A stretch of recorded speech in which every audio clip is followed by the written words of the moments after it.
Court, bref et précis, cette keynote de printemps qu'on se propose de débriefer avec vous n'aura duré qu'une quarantaine de minutes, le temps nécessaire à Apple pour dévoiler de nouvelles tablettes et remettre de l'ordre dans sa gamme d'iPad au complet. À tout seigneur, tout honneur, on commence par la star de cette conférence, l'iPad Pro de 7e génération. Après une version M2 en 2022 qui avait davantage fait parler pour son prix que pour ses nouveautés, le nouvel iPad Pro se devait de proposer quelque chose de nouveau. C'est chose faite avec une nouvelle tablette haut de gamme qui change de toutes parts. Nouveau design, nouveau socle et même une nouvelle technologie d'écran. Nouvelle pour l'iPad.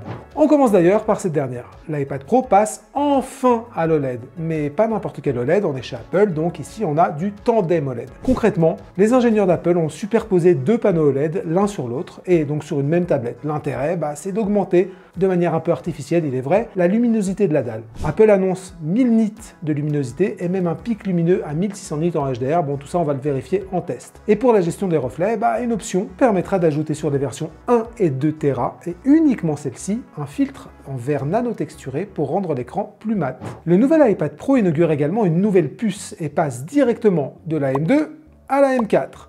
Il s'agit là très probablement d'une version boostée de la M3 qu'on a découvert sur le MacBook Pro, puisque celle-ci repose sur la même architecture en 3 nanomètres. Ce SoC, qui est équipé de 10 cœurs, 4 pour la performance et 6 pour l'efficacité énergétique, mais aussi d'un GPU de 10 cœurs pour la partie graphique, ce qu'il faut retenir c'est qu'il va rapporter un surplus de puissance à la tablette, une puissance qui va notamment être utile pour tout ce qui est lié à l'IA. D'ailleurs, Apple a mis les pieds dans le plat en annonçant que son nouveau moteur neuronal, le NPU, qui est doté de 16 cœurs, serait capable de réaliser 38 milliards d'opérations par seconde. On termine donc par le design. Le nouvel iPad Pro est plus fin que son prédécesseur, 5,1 et 5,3 mm d'épaisseur pour les deux versions de 11 et de 13 pouces, mais on dispose aussi de bordures moins imposantes, donc du coup l'ensemble a quand même meilleure allure. Autre changement de taille, la caméra qu'on avait auparavant sur le haut de l'iPad passe désormais sur le flanc, ce qui va faciliter l'utilisation lorsque l'iPad est utilisé au format paysage, ce qui est le cas en réalité de la majorité des usages.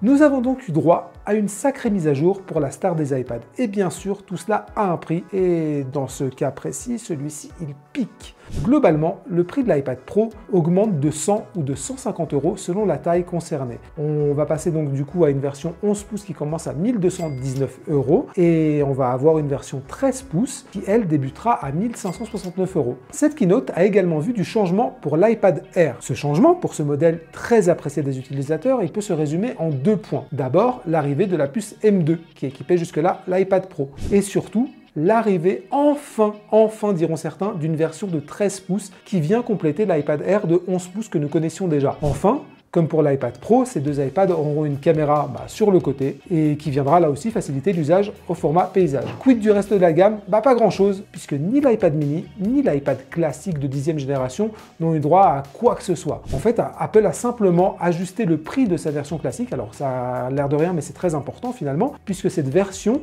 à 439 €, ça devient tout simplement le nouvel entrée de gamme. Au passage, on va dire au revoir à l'iPad de 9e génération, puisque celui-ci tire sa révérence. S'il n'a pas réservé de grandes surprises sur ses tablettes les moins chères, Apple a tout de même soigné sa ligne d'accessoires avec un nouveau Magic Keyboard qui ressemble de plus en plus à un clavier de MacBook, et ça c'est plutôt cool, mais surtout un nouveau Pencil Pro qui lui fonctionne non seulement sur l'iPad Pro, mais aussi sur le nouvel iPad Air. D'ailleurs, ce nouveau stylet, le 4e du catalogue, 4, pardon, j'ai fait 5 avec ma main. D'ailleurs, ce nouveau stylet, le 4e du catalogue, il y en a 4 dans le catalogue. Mais en fait, il pourrait bien être la bonne pioche de cette keynote, tant il est prometteur, au moins sur le papier. Bien sûr, on attendra de tester la bête dans les prochains jours, mais disons-le clairement, son mode squeeze, c'est-à-dire son petit retour haptique quand on le pince, ou encore son gyroscope et toutes les fonctions qui sont liées, en fait elles vont faire exploser la capacité du stylet et permettre de nouveaux usages. Voilà pour cette keynote consacrée à l'iPad. Celui-ci avait besoin de nouveautés pour concurrencer la montée en puissance des tablettes Android.